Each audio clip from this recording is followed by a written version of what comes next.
ఏమండోయ్ విన్నారా?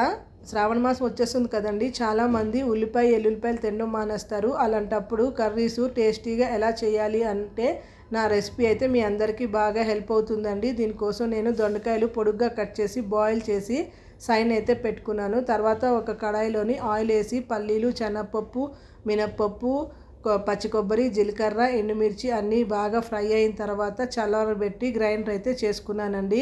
ఇప్పుడు అదే కళాయిలో మరి కొంచెం ఆయిల్ వేసుకొని అందులో ఆవాలు, కరివేపాకు వేసి ఈ పొడి వేసి 1 మినిట్ ఫ్రై అయిన తర్వాత దాంట్లోకి వాటర్ వేసుకొని అలాగే బాయిల్ చేసిన దొండకాయలు కూడా వేసి 1 మినిట్ బాగా కలిపిన తర్వాత ఉప్పు, కారం, పసుపు అన్నీ వేసి బాగా దగ్గరైన దాకా కలుపుకొని కొత్తిమీరతో గార్నిష్ చేసుకుంటే కూర అయితే చాలా టేస్టీగా ఉంటుందండి.